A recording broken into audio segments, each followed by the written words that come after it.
What? Why are you shaking your head? You're welcome.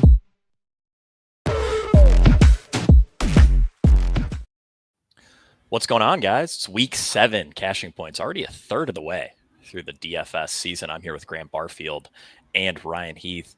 This week, fun 10-game slate here. Nice 6-4 split between the 1 p.m. and the 4 p.m. window. Let's kick it off, guys. New England Patriots at the Tennessee Titans. Patriots are 7-point favorites here. Total 42.5 on the injury front. Stephon Diggs questionable with a chest injury, likely to play after a full practice on Friday. On the Titans side, no Calvin Ridley. Ryan, I mean, Drake May has been playing really, really well. He feels relatively straightforward to stack. Obviously, we saw Kayshon Boutte go off last week, but there really wasn't a ton of volume there, only about 10 expected fantasy points. I like Diggs. I like Hunter Henry. What are you seeing with the Patriots this week? Yeah, so I will say that during last week's game, I typed into our DFS Discord channel, like, guys, May is so amazing. We need to just play him every single week, regardless of matchup or game environment. And that is getting tested this week because this isn't like a particularly exciting game to me. Both these teams are bottom 10 in pace. At least the Patriots have been pass heavy. The Titans have been getting passed on top 10 by P-Row allowed. So yeah, I have some interest in May. 22 fantasy points per game over his last 5. I think that, as you kind of allude to, who you stack him with is the most interesting part of this to me. So the Titans play a bunch of cover 4 and a bunch of 2 high looks. Those two things have made May primarily keep it close to the line of scrimmage, take the check down a lot this season. His deep throw rate goes down to 5 to 7% against those two types of looks versus 13% against single high. So to me, yeah, Stephon Diggs, Hunter Henry, very likely going to get the most volume, probably who I would want to stack with. I do still think that Boutte is viable, though. And the reason for that is he's the only one of these Patriots receivers that is seeing downfield usage against cover 4 and against 2 high. He has over a 19 average depth of target against these shells that the Titans play the most.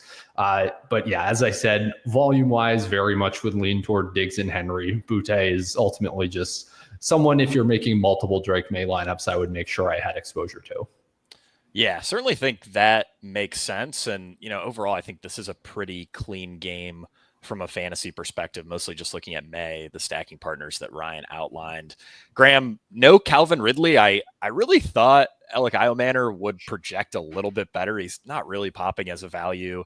Any love for the Titans side? Any other thoughts on this game? No, play Patriots defense. That's really my only thought with the Titans side. Just play 3,400 Patriots defense. Maybe Mike McCoy gives this offense like a little bit of a bump with, him.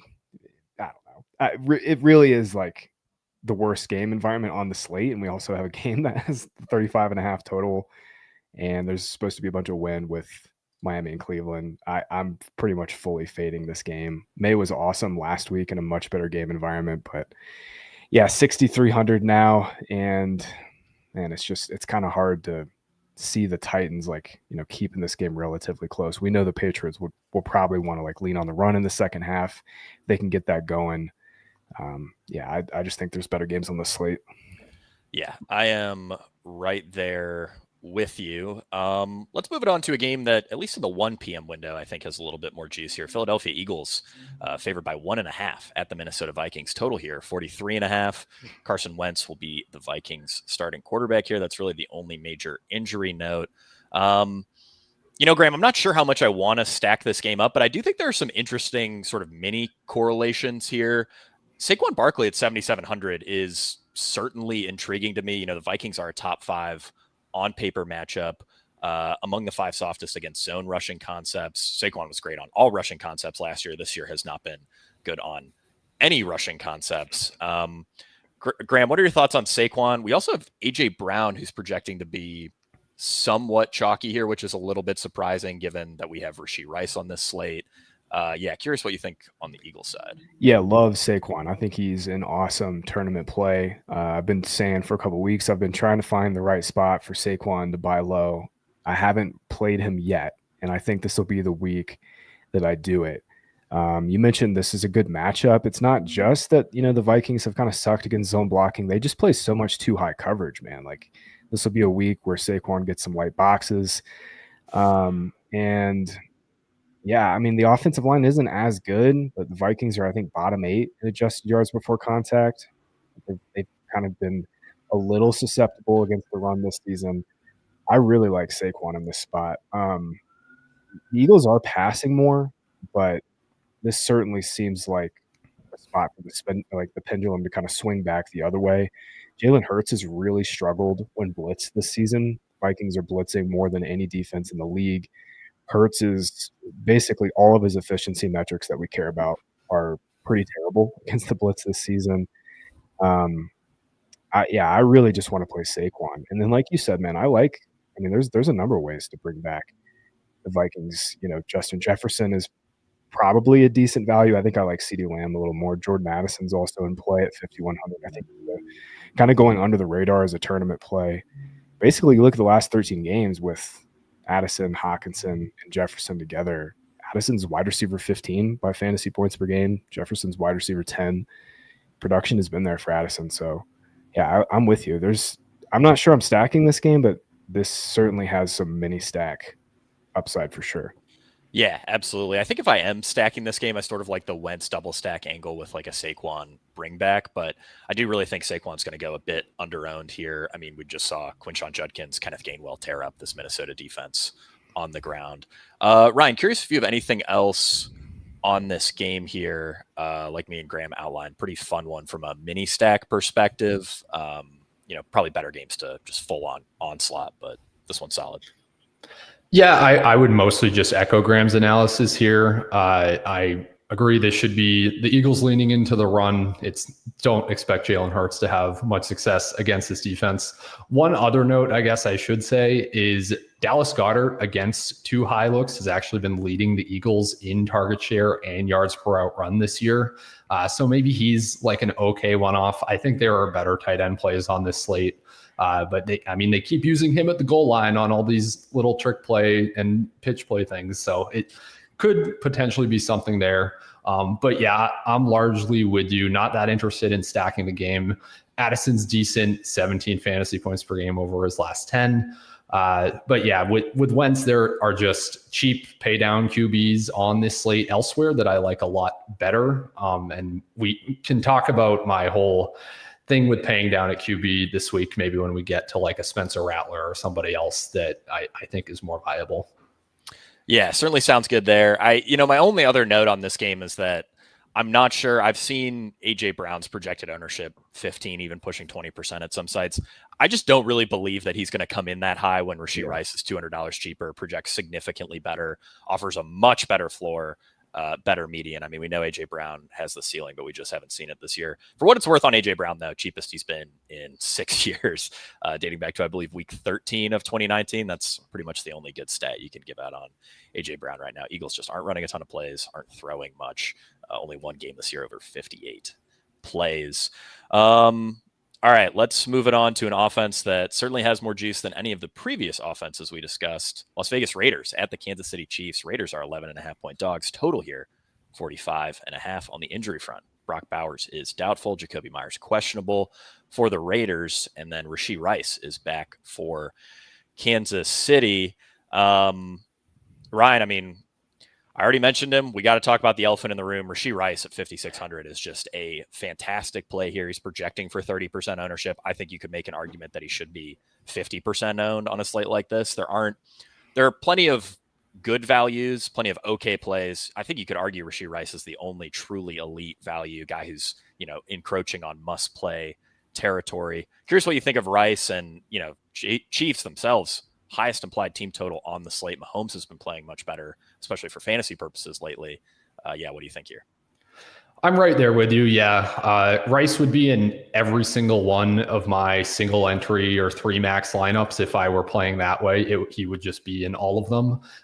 Even in like my 20 max stuff, very close to hitting the lock button on him. We'll see how I feel Sunday morning, but I think that's totally justified. 20 DraftKings fantasy points per game over his last 9 regular season games. Yeah, way too cheap, amazing value, really good upside, and a really good schematic matchup. The Raiders play a ton of cover 3. Rice had a 40% target per out run rate against cover 3 last year, over 4 yards per out run. So yeah, he's awesome. Play a bunch of him, please. The rest of the Chiefs are kind of what's more interesting to talk about. So Mahomes is going to draw some ownership, even though he's priced all the way up at 7K.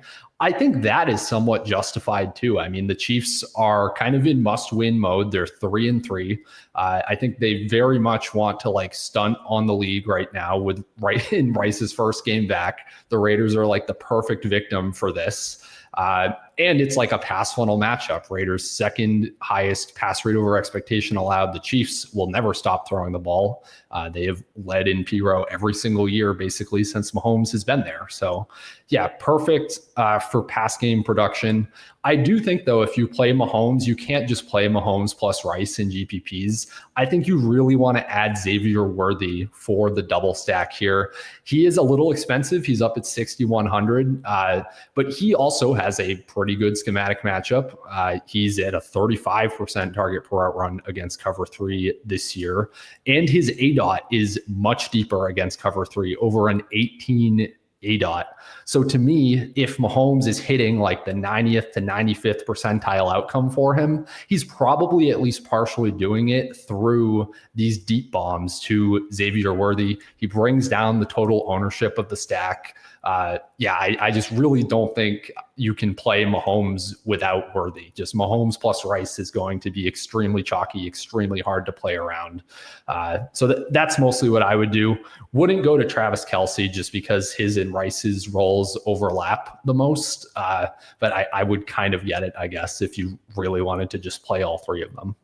Yeah, that was going to be my take for this game as well. You know, Mahomes is projecting to be popular. I think Rashee Rice will end up as the most popular play on the slate. Xavier Worthy's not projecting for any ownership at all. And obviously we know he has the big play upside, 40% of team air yards, about 15 expected fantasy points over the last 3 weeks. Just a couple deep bombs for Xavier Worthy. And we know the volume will be there for Rashee Rice. And that's a very convenient double stack, projects pretty well in terms of ownership. Graham, you know, the Raiders side really isn't popping from like a Vegas implied team total perspective, but we do have some decent value options on this side of the ball. You know, Jacoby Myers is beat up. You could argue for Trey Tucker. Michael Mayer certainly popping in projections. Any love for the Raiders side? And yeah, what do you think about this game? Yeah, I played Michael Mayer last week. I'm just going to do it again. 3,500 is just way too cheap for this role. Really, really great role last week. He was the tight end 9 by route share at 80%, tight end 2 on the week at 30% target share. Just a huge, huge role. Like you were mentioning, they're beat up. Jacoby Myers is, you know, dealing with multiple injuries apparently. Chiefs basically hadn't played any good tight ends, and they faced Sam Laporta last week, gave up 5 catches, 55 yards, and a touchdown. I'll be honest, we have Mayer at 9% projected ownership. I think he should be like among the highest owned plays on this slate right now. He's like tight end 4 or tight end 5 in projected ownership. He's just an awesome play. And like I've been Geno Smith's biggest hater on the show pretty much all year. Like there's definitely some downside risk. The Chiefs could just smoke them, but volume should be really good with Mayer. I'll be honest, I really don't have a whole lot of interest in any other Raider though. Like Trent McDuffie's playing at extremely high level for the Chiefs. They've not really given up a ton of production to, you know, boundary receivers. They play a ton of too high, kind of funnels everything underneath. Like, yeah, Trey Tucker like had that huge game against the Commanders, but I don't know if I really see like DFS upside with him. Really, to me, it's just Michael Mayer. Yeah, I'm with you. I think, you know, Mayer's pretty clearly my favorite Raider. And I mean, like you said, not really projecting for much ownership. I absolutely love Tyler Warren this week, but you know, I think Mayer's right there as one of the best tight end plays on the slate. And I mean, if I'm making a lot of Mahomes teams and like a 150 set MMEing, you know, I'd mix a little bit of Trey Tucker in there, but yeah, I think Michael Mayer is definitely the way to go. Real quick before we move on, I wanted to mention Mahomes is like the nuts on FanDuel. So he's the highest priced quarterback on the slate on DK, but only 8K on FanDuel. May, Dak, Hurts, and Daniels are all more expensive. So you know, if you want to jam in Mahomes, I think you play over on FanDuel. That's the way to do it. Yeah, that's a really good shout there. All right, moving on to the Carolina Panthers at the New York Jets. Carolina favored by 1.5 total here, 42.5. On the injury front, Chuba Hubbard is back for Carolina. No Garrett Wilson for the Jets. Graham, this is a very interesting spot from sort of a game theory, coach speak perspective on the Carolina backfield. We had a quote from Dave Canales regarding this backfield where he said, we know who's going to get the majority of the touches. I'm just not going to say who that player is going to be. He also said he didn't want to paint himself in a box and say that a guy can't lose his job due to injury. He said he thinks that's a dangerous spot to put himself in when a person shows what they can do. To me, that read as it's going to be Rico Dowdle. And, Canales does have a history of dating back to 2023 with Tampa Bay and Rachaad White, last year with Chuba Hubbard, earlier this year with Chuba Hubbard, of his RB1 getting 65 to 70% of backfield XFP.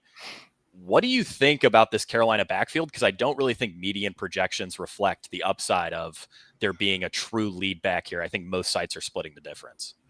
Yeah, it's really interesting on DraftKings this week, right? Like we got Javonte at 6,700. He's going to be really chalky. We'll play a lot of Quinshon. We'll talk Judkins here in a little bit. But yeah, I'm with you. That kind of read as a Dowdle positive note for me as well.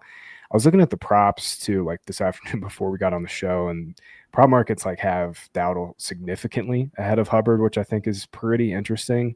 And a lot of, we're projecting Dowdle to be the lead back. A lot of, sharp projection models are still, and it's like, dude, he ran for 400 plus yards in the last 2 games. Like, of course he's probably going to be the guy, but I think this could be some sort of Dowdle gets 15 carries, Chuba gets 8, and there's not really a true workhorse here. To me, there's just better running backs on this slate, and Breece Hall is one of them. I think he's just staring all of us in the face here against this Panthers defense. Yeah, they've played a lot better as of late, but Breece getting all of the goal line work, he's splitting with Isaiah Davis, but I don't know. It's tricky, man.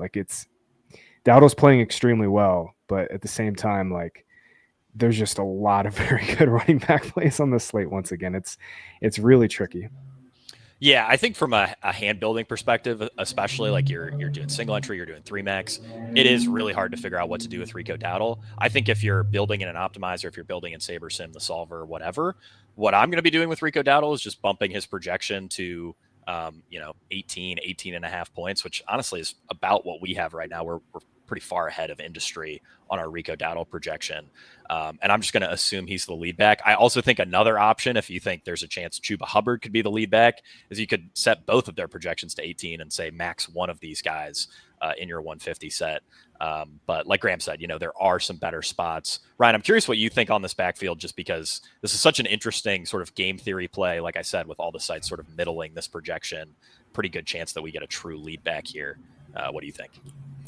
Yeah, I feel like I, over this afternoon, have read and reread the Dave Canales quotes 7 times. And each time I read it, I become slightly less sure that he's talking about Rico Dowdle. Yeah. I think he probably still is.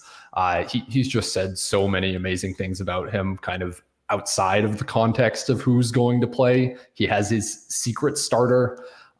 So yeah, I'm going to get to a decent bit of Dowdle, especially if he's actually going to only project for 3% ownership on Sunday morning. Really curious. We could also get a news item on Sunday morning from an NFL insider too. If Adam Schefter or Ian Rappaport tweets that Chuba Hubbard is likely to lead the way against the Panthers or against the Jets today, then that changes everything. And it could be a late Sunday kind of adjustment thing as well. But yeah, that's all I really have on this side. I did want to bring up though, because I'm a little surprised, Graham. I feel like it's very rare that we heavily disagree. I am not into Breece Hall at a 31% projected ownership in this matchup. I mean, the Panthers are allowing the lowest success rate to opposing zone rush attempts. That's 74% of Hall's carries this year. I'm worried about this Jets offense just moving the ball in general without Garrett Wilson. I think a very potentially likely outcome of this game is the Jets have like 5 or 6 drives and they try to run for 4 of them and get nowhere. And then we just have Justin Fields and Mason Taylor and Scrubs garbage time for a couple drives and nobody scores all that many fantasy points. So I get it, certainly with Hall, like he really good player, can break off the big runs. He's been kind of splitting the routes with Isaiah Davis, which I don't love a ton. So yeah, I mean, to me, if he's going to be 31% in GPPs, I'm just not going to play him. Yeah, that's the toughest thing for me with Hall. You know, if he was like an 18 to 20% guy, I'd be pretty interested. If he's going to end up being the chalkiest running back play on the slate, I do have some concerns there. I think my favorite way to play this game, I mean, I like Rico Dowdle a decent bit, especially if the field's going to be pretty uncertain. But my favorite way to play this game is with Justin Fields, Mason Taylor stack. Justin Fields, no one wants to play him. And the Justin Fields experience this year, I mean, Graham, this is something that we talked about on the early look earlier this week. He has 2 games of 5 or fewer DraftKings points, 3 games of 25.5 or more DraftKings points. So, you know, we know the upside is absolutely massive with Justin Fields. And on these slates where, you know, Breece Hall's matchup isn't great, Justin Fields' matchup is okay. And on these slates where, you know, he's just not drawing a ton of ownership, I certainly have a lot of interest in Fields. Especially for 1 p.m. only, because you're getting away from all these high total games. I think Justin Fields is a fantastic play. Main slate, I'll have a little bit, but I do think he's still pretty good for GPPs. And then Mason Taylor, like I mentioned, he has a great matchup, both on paper and schematic. He's hit 65 receiving yards in 2 of his last 3 games, cleared a 25% target share twice. Those were games with Garrett Wilson. Now that Garrett Wilson's out, he's competing with Josh Reynolds, Arian Smith for targets. Yeah, I think he is among the best tight end plays on the slate here. Don't think there's too much else in this game. Graham, I'm assuming no interest in a Bryce Young, Ted McMillan stack. I think, you know, Bryce priced up to 5,300. There are just better options if you're paying down. Yeah, I'm with you. And, you know, Fields is interesting just because of the rushing aspect. But are we sure they're going to try to throw the ball this week? Like, they didn't try to throw the ball at all last week, and Breece got 22 carries. That's like my one thing in this game is like, I mean, the Panthers ideally want to play slow and run heavy. The Jets don't want to try to throw the ball. Like this could be, I know we kind of breezed through the first game and kind of like glossed over, you know, Patriots, Titans, but I kind of view this as a similar game environment. It's just like this game could be over really quickly. Yeah, this game could end up being really gross. It's certainly not one of my favorites to game stack. I mean, the most extreme I'd go would be like a Justin Fields, Mason Taylor with maybe a Rico Dowdle bring back. I think you could get away with just Justin Fields in this game, just Mason Taylor, or just Rico. You know, it's like you said, it definitely has the potential to be a pretty gross one. I think we covered everything in that game. We can move on to what is clearly the best game in the 1 p.m. window. New Orleans Saints at the Chicago Bears. Saints are 4.5 point dogs here. Total is 46.5. There are some weather concerns here. Total hasn't really moved. Nothing too crazy. Some wind expected. A little bit of rain maybe. DeAndre Swift also questionable with a groin injury, but he should be good to go. Another note on weather, and we'll talk about this a little bit more with the Miami and Cleveland game, but that's something that we factor into our projections. So just be sure not to double count weather when you're building your own lineups. If there are players that you're concerned about in these weather games and they're still projecting as solid values in our projections, that means they're still solid values overall, because again, we factor all of that in. Ryan, you mentioned you had some cheap quarterback interest in Spencer Rattler. I think, you know, the nicest thing with Rattler is 1, the volume, 2, the rushing, and, you know, also we know where these targets are going to go. What are your thoughts on the Saints this week?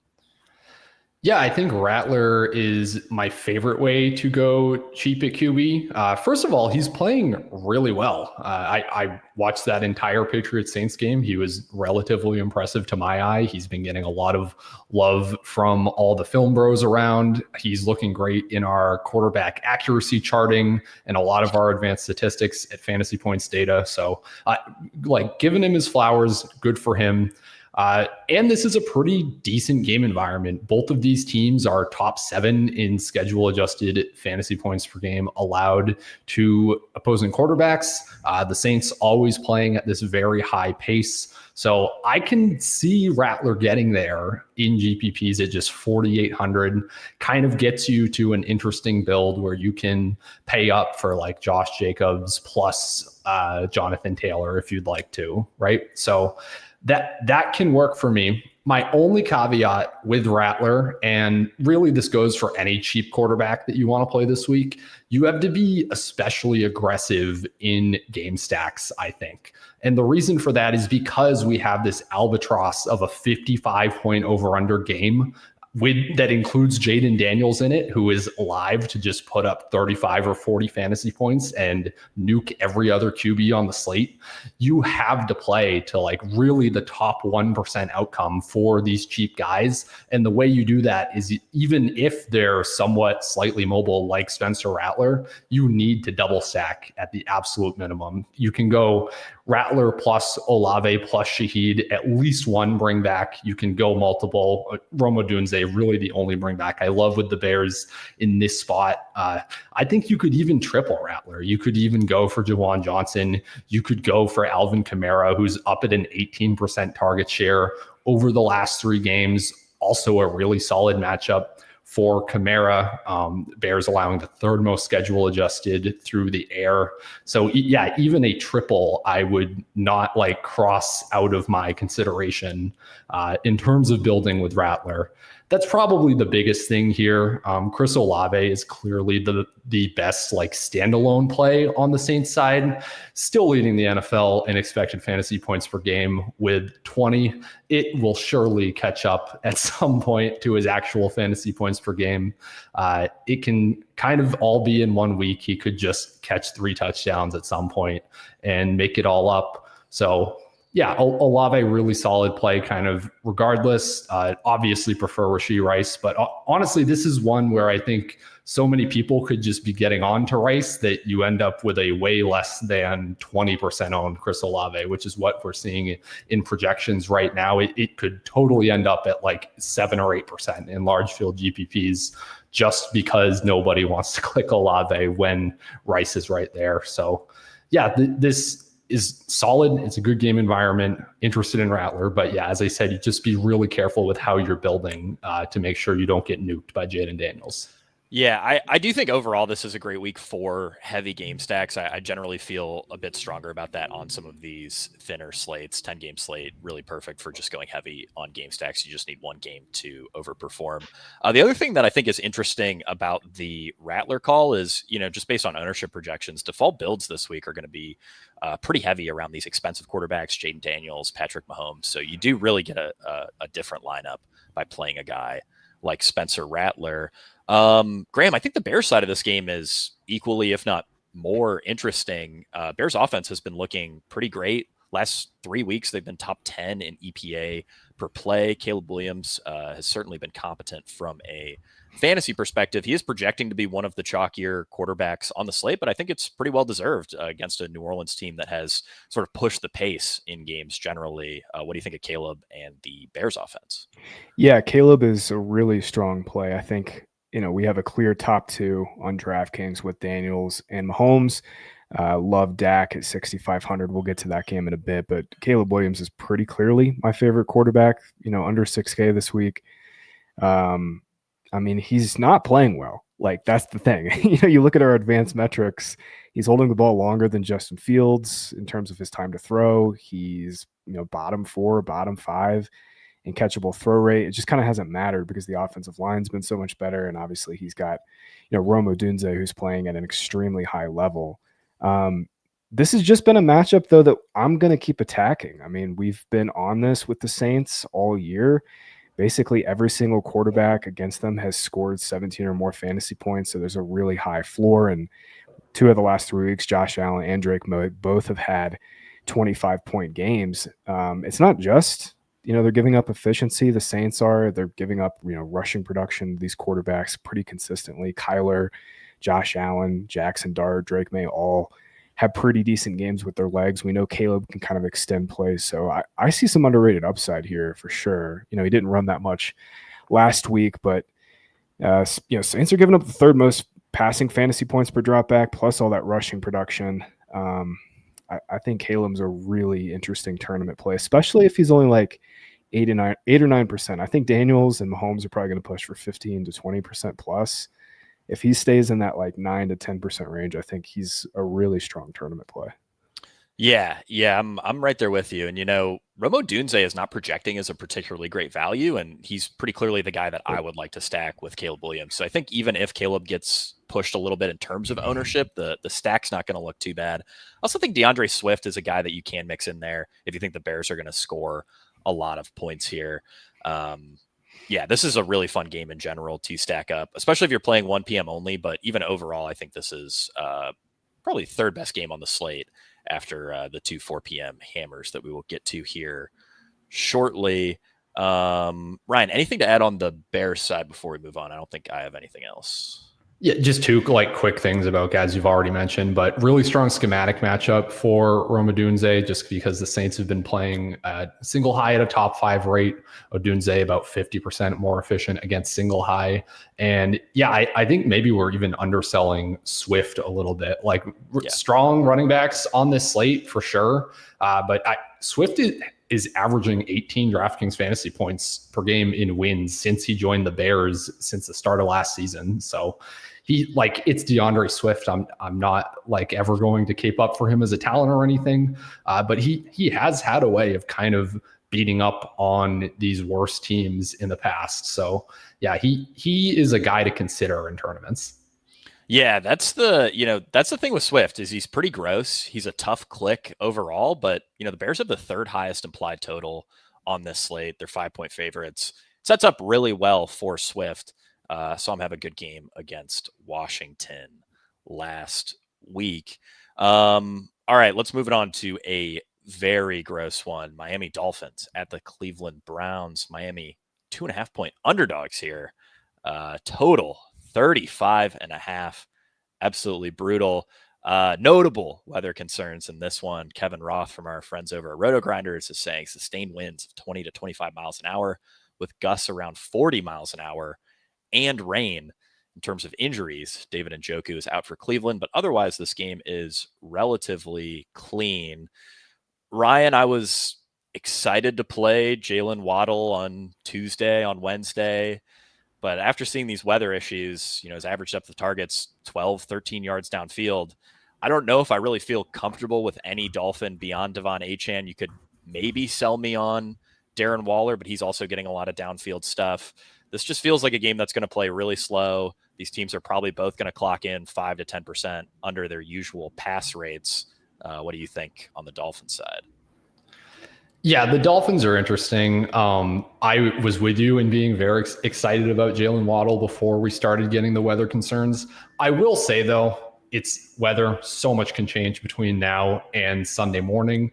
Almost regardless of what changes between now and Sunday morning, I think the field is going to be very scared off of this spot. So if it is looking more like 10 to 15 mile an hour winds on Sunday morning, then I'm going to play Waddle. And the reason for that is both because the field won't play him and also because this is like a perfect schematic matchup for him. The Dolphins haven't faced cover one more than 18% of the time in any of their games this year. Same with single high, no more than 48% of the time in any of their games this year. The Browns the Browns numbers are higher than that in their lowest game that they've played all year for cover one and single high. They play a ton of it. The Dolphins don't usually get to see it, but with Tyreek Hill not being active anymore, it's possible that teams just start playing more single high against them going forward, especially when it's a team like the Browns that do it anyway. Jalen Waddle targeted on 40% of his routes against cover one. That's fourth best in the NFL. over 3 yards per route run against single high. He's been awesome just in general the last couple of weeks, top 5 in pretty much every receiving category, air yards, fantasy points per game, receiving yards per game. Really kind of underrated how well he stepped into the number 1 role here. So it's ultimately just another Sunday morning call. I would probably just listen to Morning Update and do whatever John Proctor tells you to do with Jalen Waddle. But I have a lot of interest. HN, I don't think I'm going to get to up at 8,100. Would just much rather be going to a Jonathan Taylor, to a Josh Jacobs. But like the role is really, really good, over a 21% target share over the last 3 games. It's just really tough for him on the ground.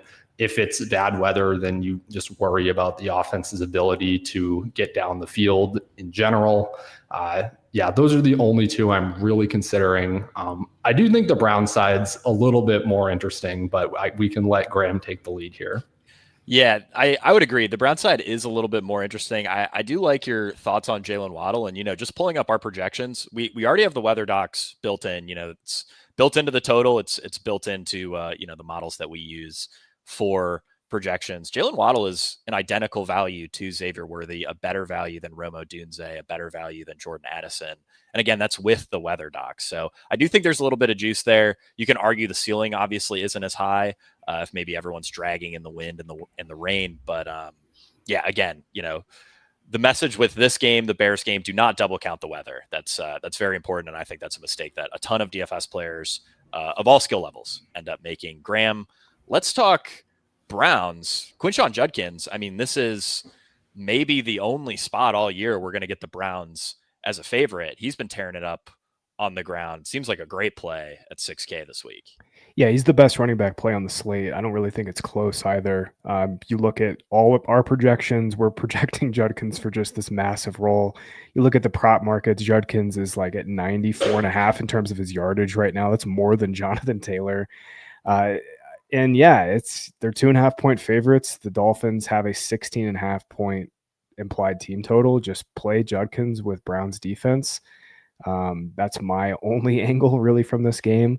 I played Judkins last week and that failed miserably. I am no doubt going back to it here in this spot. The only hole that you can really poke is that, he's not super involved as a pass catcher. They're playing Jerome Ford and Dylan Sampson in that role, which is annoying. Hurts the floor and ceiling. Maybe it makes him a slightly better play over on FanDuel, but this price, man, is just it's stupid good at 6K. Yeah. Really, really good price in the spot. Think he's a great pairing with the Browns defense. Browns defense only 3K, which is pretty fantastic. Awesome. Total in this game. Only other guy that I do have interest in on the Brown side, Harold Fannin at 3,900. No David Njoku this week. Harold Fannin is one of the league's most targeted tight ends on a per route basis, and probably going to see that route share jump from 60 to around 80%. Also a team low average depth of target, which if you are a weather truther, that would certainly matter in a game like this. So I do like Fannin a bit as a value tight end. I think, guys like Mason Taylor, Michael Mayer, Tyler Warren jump out a bit more to me at the position, but Fannin is certainly in that conversation as one of the better tight end plays of the slate. We have a pretty big Fannin projection compared to industry as well. Doesn't look like he's going to pick up much ownership here. All right, we spent enough time on that super gross game. Let's cover the grossest game of the 4 p.m. slate. New York Giants at the Denver Broncos. Giants are 7-point underdogs. Total here, just 39.5. On the injury front, Darius Slayton, doubtful for New York. Ryan, I was a little surprised, seeing the total in this game, even just talking to Chris Weck this morning. He said that this was actually one of our highest games in terms of projected play count. I was also surprised to see you highlighted some stuff that you really like in this game in advanced matchups. Why don't you talk about this one? Because I do think it's pretty interesting despite the gross total. Yeah, so I'll start over kind of on the Broncos side, I guess. The biggest thing that jumps out to me in this game is the Giants have been the biggest pass funnel in the NFL by P-Row. The Broncos also top 7, so potentially a shootout game environment. The Giants have been very beatable deep downfield as well. 3rd most receiving yards per game allowed on throws of 20 or more yards. So with that in mind, I could actually see this game kind of shooting out if one or two big plays kind of hit early on in the game. And it's a really awesome schematic matchup for both quarterbacks. So yeah, I like maybe against my better judgment, I have interest in this game, even on the main slate. I think it's really fun on the afternoon only slate. But yeah, even on the main, I'm going to play some Bo Nix. Giants playing the second most man coverage. Nix is actually up at 0.68 fantasy points per dropback against man this year. That would rank second best in the NFL. He hasn't really played that well this season, but I mean, in 4 of his last 16 games, he's hit 29 DraftKings points. That is pretty solid upside that is sorely needed again to like compete with these Jaden Daniels types of plays for a guy that's only 5,600. The way you stack him, I still think you need to double stack him very similarly to Spencer Rattler. Like you've got to play to the ultimate outcome for this game. Cortland Sutton, 5,900, also really benefits from the man coverage, over a 55% higher yards per out run against it. His target share practically doubles against man compared to against zone. Sutton, just a really solid player. Over his last 15 games, up at 17 fantasy points per game, just excluding the Sauce Gardner shadow from last week. So Sutton really good. And then you can kind of mix and match on the secondary stack. Troy Franklin is like the obvious kind of pick. He also sees his target share practically double against man coverage. He plays by far the most of these other Broncos pass catchers. But pretty interestingly to me as well as Marvin Mims, even though he just plays a part-time role, he has nearly as many air yards on the season as Troy Franklin does. They kind of really pick their spots with him. And he's averaging over 4.4 yards per out run against man coverage. So this is like the exact type of spot we would see like the Marvin Mims deep bomb kind of hit. Like everything I just outlined suggests that to me. 4 games over 20 DraftKings points for Mims since the start of last year to Franklin's 1. So I might actually play more Marvin Mims than Troy Franklin in my Bo Nix stacks. That's it for Nix. I think J.K. Dobbins is kind of an interesting standalone play. My biggest concern would just be that if this game it gets like out of hand and the Broncos are very much in command, which would be like when Dobbins would normally benefit, it could be similar to the Bengals game from a couple weeks ago where they took the opportunity to get RJ Harvey some more touches just to get him comfortable in the offense. So that is something I would keep in mind. The matchup is really good, both schematically and on paper for Dobbins. But that like fear of RJ Harvey is going to probably mostly keep me off of him. Yeah, I certainly think that's reasonable with Dobbins. It feels like a good spot, but yeah, I mean, we saw it in the Bengals game just a couple weeks ago. RJ Harvey definitely could work in if it ends up being a blowout. For what it's worth, we're actually ahead of industry on both guys. Graham, I'm curious if you have anything else to add on this game. I think, Ryan makes a compelling case for some game stacks here. It's tough given the way the slate sort of is laid out, with these massive total games in the 4 p.m. window. But I do think this is a pretty interesting one. I'm pretty scared of the Giants, to be honest with you. I think the Broncos are by far the best defensive line in football. They're just doing a ton of things to kind of get all of their pass rushers, one-on-ones, especially with Nick Bonito. I mean, they have a 13% sack rate. They're allowing a league low passing fantasy points per dropback. Jackson Dart is going to have to run this offense through Wan'Dale Robinson. Like that just none of this sounds appealing to me. The only real strong play I like a lot in this game for tournaments is J.K. Dobbins. Like you can question the upside because he doesn't have a huge role in the passing game. They're playing Tyler Bidet, playing RJ Harvey in the passing game, but like this rushing matchup is amazing. I mean, they're 7-point favorites against a Giants team that is getting absolutely killed on man blocking concepts. 6.1 yards per carry, the 6th highest success rate on man blocking concepts. And that's like basically, 60% of Dobbins carries this year have been off of that. So I like Dobbins with Broncos defense.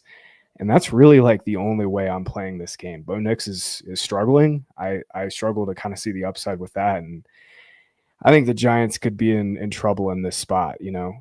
Dart played great against the Eagles last week, but the Eagles pass rush hasn't been as strong. Quinyon Mitchell got hurt in that game as well. This is a totally different spot for Dart and the Giants. Yeah, I mean, I do really want to play Jackson Dart. Obviously, he's looked good. 30 rush attempts in his 3 starts. That's 8 more than the next closest player over the last 3 weeks. But this doesn't quite feel like the spot. I think if I'm attacking this game, definitely through the Broncos. Let's get to one of the premier games of this slate. Indianapolis Colts at the Los Angeles Chargers. Colts are 1.5-point underdogs here. Total second highest on the slate at 48.5. On the injury front, Quentin Johnston is back. Tackle Joe Alt is listed as doubtful, though, for the Chargers. On the Colts side, no Josh Downs or Ashton Doolin. Colts also have a litany of defensive backs who are out.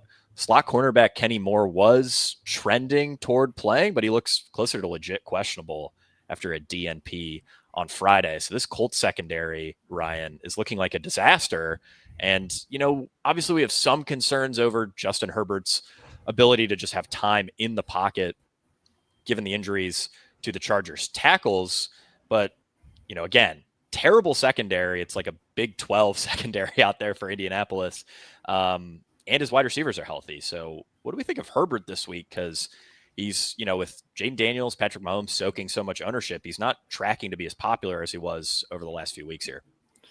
I absolutely love Herbert this week. Yeah, this is adjusted for ownership. This is my favorite game on the slate. Herbert adjusted for ownership is going to be my favorite quarterback play on the slate.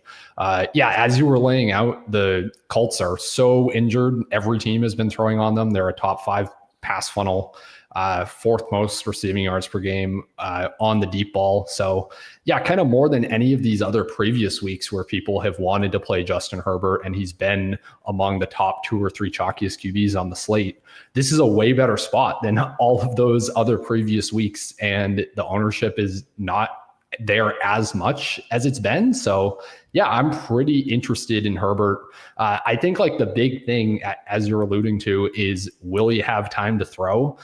If he will, it will be this week. The Colts are generating pressure on the 7th fewest dropbacks, just 33.7% this year. Herbert plays much better, throws downfield more when he's not pressured. That's great for stacking him and for the game environment. It's great for Quentin Johnston as well. Leads the Chargers in first read target share, over 3 yards per out run when Herbert is kept clean. Pretty similar story for Keenan Allen, up at a 34% target per out run when Herbert's clean. It's really Ladd McConkey who it just is the pressure release valve where he throws to Ladd when he's under pressure. When he doesn't have time, he throws to QJ and to Keenan when he does. If you're stacking him, then you're hoping he has time to throw. So it's clearly Herbert, QJ, Keenan Allen doubles for me. That will be my most highly rostered double stack on the slate. The only other thing to mention here is you can maybe mix in Oronde Gadsden, 8 targets last week, played a bunch. Seems like he's just in close to a full-time tight end role now. Really fun player, rookie tight end, super productive in college. So he's interesting. You can kind of mix him in. But mostly for me, it's just Herbert, Keenan, QJ. Really love this game. Just want to emphasize that you can bring it back super easily with Jonathan Taylor or Tyler Warren on the other side. That's all I got to say. Yeah, I do think this is a fantastic game. I also think if you want to pay all the way down at running back, Kamani Vidal, 5,500, fairly interesting here. 18 of 24 carries, 11% target share. Also got all the backfield opportunities inside the 10, 20 expected fantasy points in week 6. That was the 6th best workload of any running back. Graham, Colts side is just as juicy, arguably, as the Chargers side of this game. I don't think many people want to play Daniel Jones, but obviously he's always in play here. Jonathan Taylor has been absolutely smashing. And then we have targets are going to be a bit more condensed between Michael Pittman, Alec Pierce, Tyler Warren, with no Josh Downs. What do you think of the Colts and this game in general? Yeah, it's pretty interesting week to play Daniel Jones, I think, because you mentioned it is a lot more condensed. Tyler Warren, you were saying earlier, is just an awesome play. I don't really know if we need to spend a whole lot of time on that, but he is. He's just killing zone coverages, nearly has a 30% target per route run rate against zone. That's like all the Chargers run. The one way I play Daniel Jones for doubles, like if you're stacking Daniel Jones, you're playing Tyler Warren at 5,200, but I actually really like Alec Pierce for tournaments at 4,100. Josh Downs is out with a concussion. In 3 games last year without Downs, Pierce earned 16, 24, and 25% of the team targets. Obviously, he's been a big downfield threat for his entire career, so there's huge play upside here. The Chargers have been doing a great job at limiting those big plays, so maybe not like a perfect matchup for it, but I do think he's very underrated for tournaments in this game. I think we kind of too quickly glossed over Kamani Vidal. He's a really interesting tournament play. Like this is like, I think we kind of, like we were talking about, do we know who the Panthers starting back is going to be? I think we're all kind of leaning the same way with Rico. I think Kamani Vidal has like really strong upside in this spot, right? Like Chargers have a huge team total and he's 5,500. The Chargers have the 7th best team total just in general on the slate in week 7 for all teams at 27 points. I think that's 4th best on the main slate. And he beat Hassan Haskins 2 weeks ago by XFP. I think he doubled him up in that game 2 weeks ago after Amari and Hampton went down. And then last week, great matchup against Miami, but just trucked Miami. Like there's nothing to me that's signaling that Hassan Haskins is going to play a lot. And the Colts, they don't have a great run defense. They're just an average run defense at best. So I think Kamani Vidal is really interesting for tournaments. Like it's again, a loaded running back slate, but Vidal seems like he's kind of slipping through the cracks a little bit here.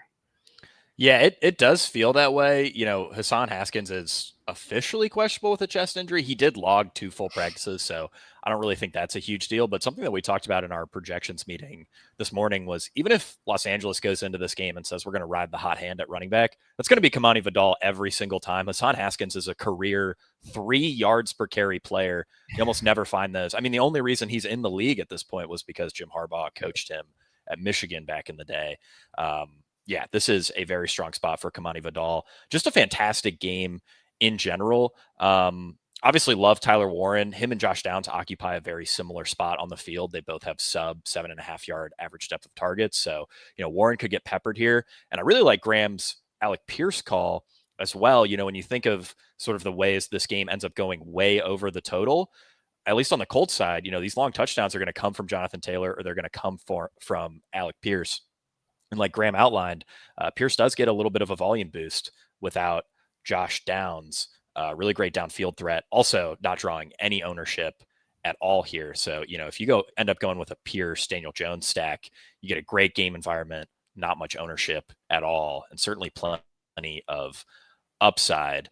Michael Pittman is a guy that I don't generally want to lean into, but I also think you could make a pretty good volume-based argument for him with no Josh Downs out. He's only 5,100. The projection there is pretty solid, but ownership is roughly going to reflect that.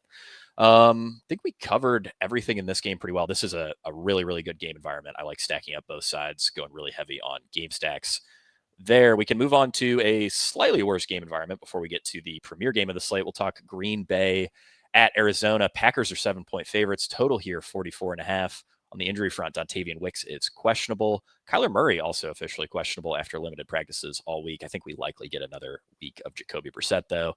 Marvin Harrison also will play, despite suffering a concussion last week. The rare immediate turnaround from a concussion.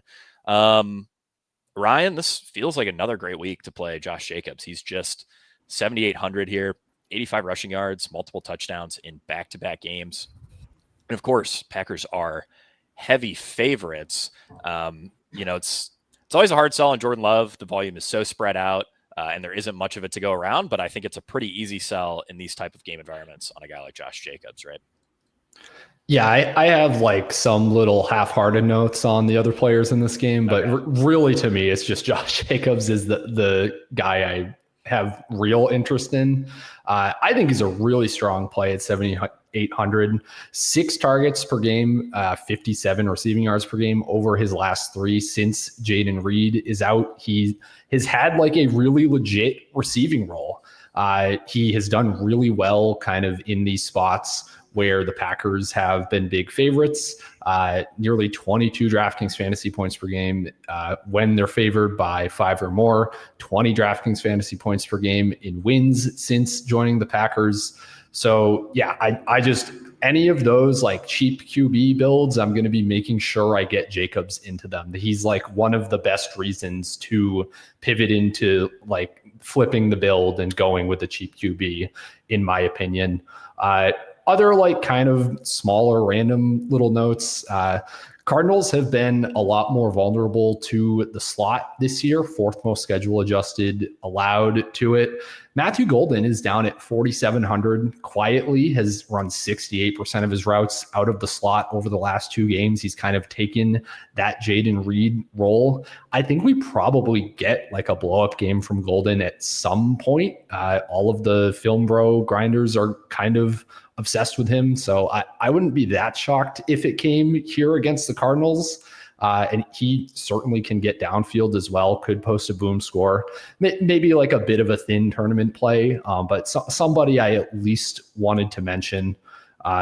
Tucker Kraft always kind of in play in these spots with the high totals. Cardinals also kind of tend to funnel things underneath, which does benefit Kraft over the Packers' other receivers. I don't think I would go to Jordan Love, but if I did, it would probably be to just triple sack him with like Romeo Doubs, Kraft, Matthew Golden, and just hope that he throws every single touchdown in this game. That has hit before. So not to like say it's impossible, but I think that's like outside of Josh Jacobs, that's the only interest I'll really have in the Packers. Yeah, I'm with you. If I'm playing Love, I'm going all in on the 4 or 5 touchdown game there, but going to be mostly Josh Jacobs for me. Graham, curious if you have any thoughts on Arizona. You know, I prefer Spencer Rattler if I'm paying all the way down at quarterback, but Brissett was the top value last week. He's shown a little bit, obviously a bit of a tougher matchup against Green Bay this week. And, you know, I think it would have been easier with Brissett if Marvin Harrison was out. That would have made the stack very, very clear. A little bit tougher with things spread out between Marv and Trey McBride. Yeah, what do you think on the Arizona Cardinals here, this game in general? Yeah, Cardinals are pretty interesting this week. I think from 2 angles. One, it's like the Packers could just demolish them and they have to throw a ton, and Brissett has to drop back like 45 times, which is interesting to me, at least for tournaments. I mean, that's basically what happened last week against the Colts. They got down and then they had to throw a ton. And yeah, it looked ugly at times from Brissett, but he certainly got there. I like him quite a bit, actually, and I like him with Trey McBride. I think this is the first week I've been on Trey McBride all season, but it's just a great matchup. If the Packers have like one weakness against tight end, if they have one weakness, it is against tight ends, giving up the 5th most schedule adjusted fantasy points to the position. I don't know if I have the stones to play doubles with Brissett, with Marvin and McBride, but it's certainly viable. I think the Greenback, though, is clear, and it's Matthew Golden, just a great schematic matchup for him, like Ryan was kind of laying out. There's a chance like the Cardinals just like can't run the ball here. Packers have had a very good run defense. Cardinals, blocking has just not been as good this season. And again, Packers could get up, 2 scores pretty quickly. So I like Brissett. I think I prefer Rattler just because I believe he's the better quarterback and that game environment is slightly better. But you could certainly sell me that Jacoby Brissett's a pretty decent tournament play. That's for sure. Yeah. Brissett projecting pretty well. Some of these gross sub 5K quarterbacks, it's always tough because you don't quite want to click them, but they, Brissett and Rattler both project as top 5 values in our projections right now, which does make them viable here. I think we covered just about everything we need to for this game. Let's move on to the premier game of the slate. Pretty much everything revolves around this game. The 4 p.m. hammer here. Washington Commanders at the Dallas Cowboys. Washington favored by 1.5 total, 54.5 on the injury front. Deebo Samuel only got in one practice. He was limited on Friday. He's legit questionable. Zach Ertz also questionable with a shoulder. He looks more likely to play. Terry McLaurin is out. Cowboys side, CeeDee Lamb and Kevontae Turpin, both back.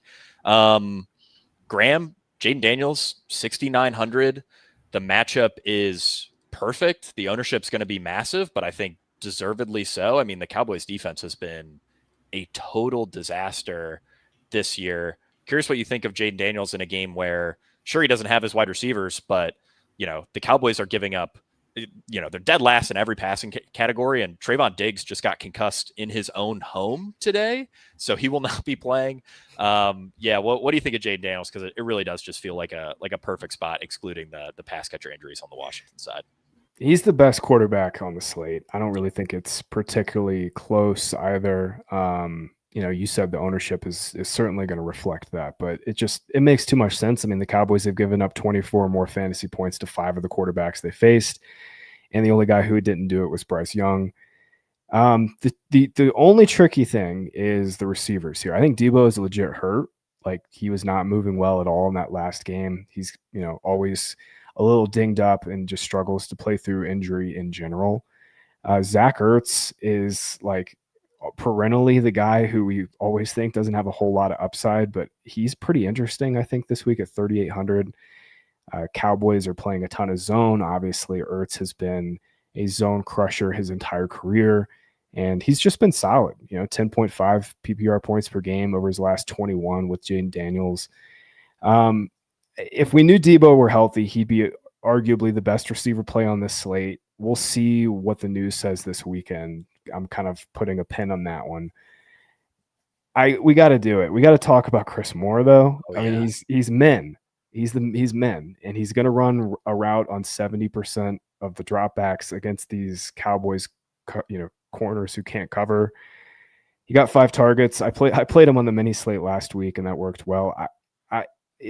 He's in play, like, for sure in this game. I don't know like how great of a play he is, but right now the projected ownership is like 5 or 6%. If he's going to come in at like sub 10, 12%, I think he's a legitimately really good play in this game.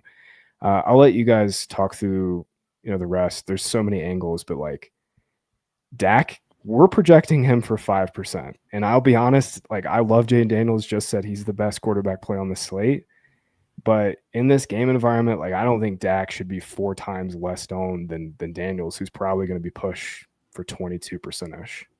Yeah, absolutely. We'll talk Dak here in a second, Ryan, but did just want to echo what Graham said on Chris Moore. He's in the Terry McLaurin role here. Earlier in the week, me and Scott were working on Slate Breakdown, and Scott was like, oh, I want to go all in on Chris Moore if he's not chalk. And I was like, well, I think Terry McLaurin's going to play. So, if that happens, Chris Moore is dead. Terry McLaurin is out. Chris Moore, stone minimum, like Graham said. He's a great deep threat, relatively limited outside of that. Shout out Bearcats. Chris Moore actually has the single game NCAA record for yards per reception. So, there certainly is some upside with Chris Moore at just 3K. Cowboys have been getting killed on the deep ball this season, 100 yards per game on deep throws, which is just absurd. I think if Deebo ends up sitting, we were talking about this in our projections meeting, that role probably ends up getting split in some capacity by Luke McCaffrey and Jalen Lane. Both of those guys would be viable, again, just because there'd be so many targets to go around. But I think my favorite Jaden Daniels stack would be a Chris Moore, a Zach Ertz. And I think we also, Ryan, need to at least mention Ja'Cory Krosky-Merritt, who has a fantastic matchup in this game. He's 6,100. Not projecting for crazy ownership. I'm seeing, 15% or so around the industry. So yeah, Ryan, before we talk Cowboys, curious what you think on some of those more ancillary Washington plays, because I mean, there's just a ton of juice in this game. Yeah, want to echo what Graham said on Zach Ertz. I think he's close to a must include in any of those Daniel stacks to bring the ownership down. Great schematic matchup, all that stuff.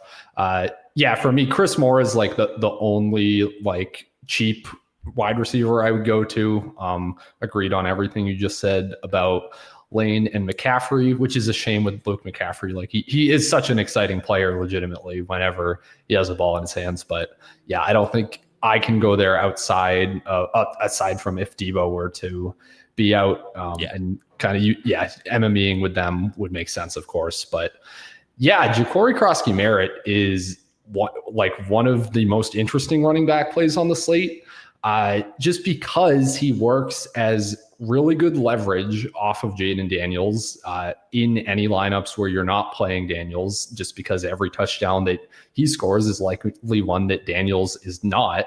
And also because he's nearly the same price as Quinshon Judkins, who could be one of the most popular running backs on the slate. So he kind of works as double leverage as you were laying out. The matchup's incredible. Softest for opposing running backs by schedule adjusted. Cowboys allowing the second highest success rate and seventh most yards per carry to opposing man gap runs, which has been the vast majority of what Krosky-Merritt does.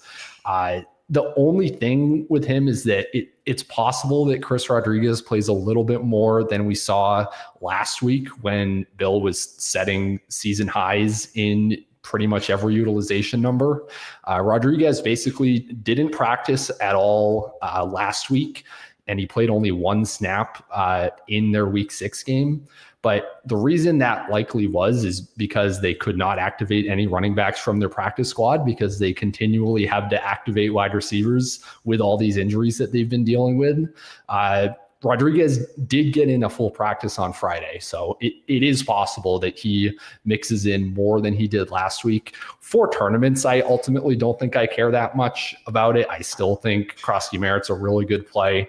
He's run really well this season, can definitely break the big plays that you need to post that tournament winning score in this spot, but did think it was at least worth mentioning before we go over to the Cowboys. Yeah, I do think that's worth mentioning. I mean, with C-Rod, though, he missed Wednesday and Thursday's practice, so if he does play more, I mean, I could see him going from 1 snap to 4 or 5, but, Bill's just been significantly better. I think Bill has earned this workload, and, yeah, the matchup's great for him. It's just a really good spot for just about everybody who's healthy and can go. On the Washington side, Ryan, also a great spot for Dak Prescott. He gets CeeDee Lamb back here. I think one of the things that makes Dak a little fun is earlier in the week, I was thinking, okay, there's no way you could double stack him with CeeDee Lamb and George Pickens. That's probably not something I'm going to do a ton, but given the value on Chris Moore, given the value that we have, just elsewhere on the slate, I think you can go that route. A lot of fun ways to play Dak. And, like Graham said, he's pacing, at least right now, based on current ownership projections, for a quarter of the ownership of Jaden Daniels, 5% for a guy who still has a massive team total. He's been playing great. Cowboys offense has looked awesome. So Ryan, what do you think of Dak Prescott and the Cowboys side of this game? Yeah, I mean, I really love it. It's anytime you see a single digit ownership projection on Dak when he's in the highest total game of the slate. This total just flipped earlier today. If I'm not mistaken, the Cowboys are now favored with a 28-point implied total. So yeah, that's pretty crazy, pretty exciting. Love the Dak doubles. I think I definitely want CeeDee. All the news and what CeeDee Lamb himself has said is basically that he's 100% full go. They held him out of last week to make sure he would be for this week. So no concerns at all about CeeDee in his first game back from injury. The Commanders have been the most vulnerable to the slot, which is where Lamb has run like 31% of his routes from the slot this year. Not like as much as in some past seasons, but still a lot more than George Pickens. So he's my clear preference between the two. You can definitely double stack both of them, as you said. But even like Jake Ferguson is expensive at 5,500, but I think he's also like a viable double stack partner. Also sees a lot of work in the slot, 52% slot route share. So yeah, everything Dak related is great. Dak doubles, all of that. I guess like the only thing I'll say is I'd be a little surprised if the cards flip over and Dak is not at least at 10 or 11% ownership. I don't know if he's going to be. I haven't listened to a ton of content from outside of the fantasy points bubble yet this week, but it just feels like one of those plays where he's going to be everybody's favorite GPP play and he becomes more popular. But yeah, that again might be something you refer to John Proctor on in the Sunday morning update. Yeah, Sunday morning update, obviously great for that. Earlier in the week, it was looking like CeeDee Lamb and Pickens were pretty flat in terms of projected ownership. Now I'm seeing, CeeDee 20, even 25% in some spots. Pickens at, 8, 9, 10%. I think Pickens also really, really great play here. Just a ton of fun ways you can stack this game up. I love going really heavy on game stacks. And again, we got some value on the Washington side. So that certainly helps things with the stack. Final guy to cover is Javonte Williams, Graham. It seems like every week we say this with Javonte, like, why isn't he in the mid sevens? He's only priced at 6,700. They just refuse to price this guy up. Great game environment. I'm certainly willing to play Javonte. I don't know if I love him as a one-off, but I think within game stacks here, he, projects really well and probably sims really well, I'm sure, in some of the more advanced stuff. So, what do you think about Javonte in this game? The workload's just been awesome for him. Yeah, he's still just a really strong technical value. Yeah. The role is so good. I mean, he's gotten 80% of the snaps, 81% of the carries over the last 2 weeks without Miles Sanders.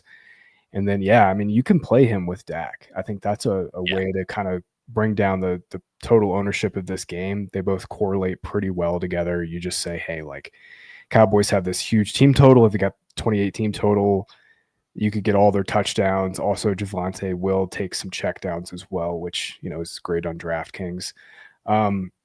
Just real quick, before we get out of here, I think it's CeeDee Lamb, like, very clearly the best receiver play on this slate. He was, dapping up Brown Schottenheimer, throwing up deuces with him. Like, Schottenheimer looks like he's, like, so stoked to get this guy back. I think we have some mild docs on his projection, but he had 16 for 222 yards in weeks 1 and 2 before he got hurt. Just got a huge workload in terms of his first read target share. And, like, if we knew he were fully healthy and we saw Lamb at 7,500 in this matchup, I mean, he'd be like 35%. He's going to probably be 20, I bet 25. So, even, with the injury prior, he's probably going to come in under owned relative to his upside. And I think I just want to play a bunch of Lamb. Yeah, I'm certainly with you there. My final note on this game is both JCM and Javonte Williams very viable with their respective quarterbacks, just because we expect so many points in this game. I think you could get a lot of juice, basically every touchdown out of either offense by playing those running backs with their quarterbacks or with the opposing quarterback. I mean, this is just a game that we can go really heavy on, play 5-6 guys from the same contest. Alrighty, that will do it for week 7. Cashing points. Really appreciate everybody for tuning in to me, Ryan, and Graham, and we will see you all at the top of the leaderboards. What? Why are you shaking your head? You're welcome.